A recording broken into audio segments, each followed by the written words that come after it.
One man turned a negotiated prison into a private fortress. Another vanished through a tunnel beneath a maximum security shower. A third crossed borders using identities stolen from dead travelers. These stories sound designed for television, but investigators faced them without scripts, perfect evidence, or guaranteed endings. Their enemies had money, loyal networks, false documents, and entire systems weakened by fear or corruption. This is not a celebration of criminal fame. Here, top 3 means global reach, investigative difficulty, and lasting damage. Each man exploited a different human weakness. One weaponized trust, one mastered logistics. One tried to terrorize a nation into submission. Stay to the end, because their downfalls reveal something more unsettling than their crimes. None of them was truly untouchable. We begin with Charles Sobhraj, the con man later called the Serpent. During the 1970s, thousands of young travelers moved across Asia's so-called hippie trail. They carried cash, paper passports, and flexible plans. There were no smartphones tracking locations. Border databases were slower, and missing travelers could remain unnoticed for weeks. Sobhraj understood that gap. He presented himself as sophisticated, helpful, and connected. He reportedly posed as a gem dealer, befriended travelers, and sometimes made them ill before offering care. Once trust was established, investigators said he robbed victims and used stolen passports to move between countries. Police linked him to more than 20 killings, although the precise total remains disputed. His most effective disguise was not clothing, but usefulness. A stranger who solved problems seemed safer than a stranger who created them. That manipulation mattered because his targets were not careless caricatures. They were travelers operating in an era where communication was difficult. Sobhraj exploited isolation, then made himself appear essential. When Dutch travelers Henk Bintanja and Cornelia Hemker disappeared, diplomat Herman Knippenberg helped assemble evidence connecting several deaths. His work showed why patient records can defeat theatrical deception.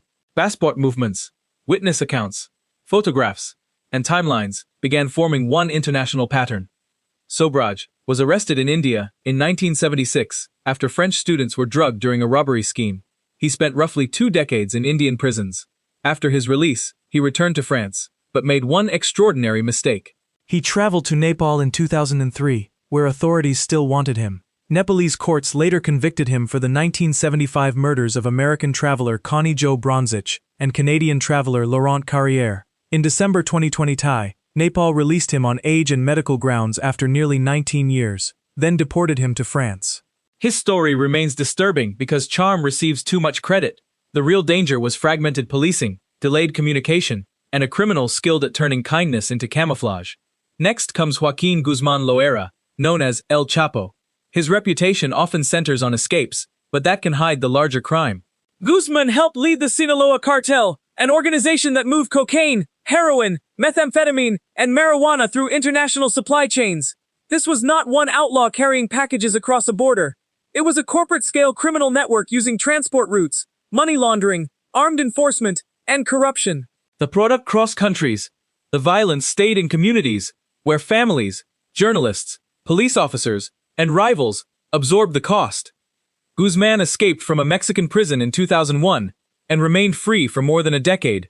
Mexican forces captured him in February 2014. 17 months later, guards discovered he had disappeared from the Altiplano maximum security prison. A tunnel opened beneath the shower area of his cell. It stretched about 1.5 kilometers and included lighting, ventilation, and a rail system. The engineering was astonishing, but the deeper message was uglier. Concrete had not failed by itself. Such an operation required planning, access, labor, money, and knowledge of the prison's routines. The escape embarrassed the state, but it did not end the pursuit. Guzmán was recaptured in January 2016 and extradited to the United States in January 2017. After a 12-week federal trial, a jury convicted him on all 10 counts in February 2019. The charges included running a continuing criminal enterprise, drug trafficking, firearms offenses, and money laundering. That July, he received life imprisonment, plus 30 years. The myth says one brilliant kingpin controlled everything. The evidence describes something more realistic and more dangerous. A system built from many replaceable participants. Criminal mythology turns logistics into glamour and removes the people crushed underneath. A tunnel becomes a clever headline. A prison escape becomes folklore. Meanwhile, communities live with intimidation, disappearances, addiction, and retaliatory violence. Arresting a leader matters, but networks survive when money, roots, and corrupt protection remain available.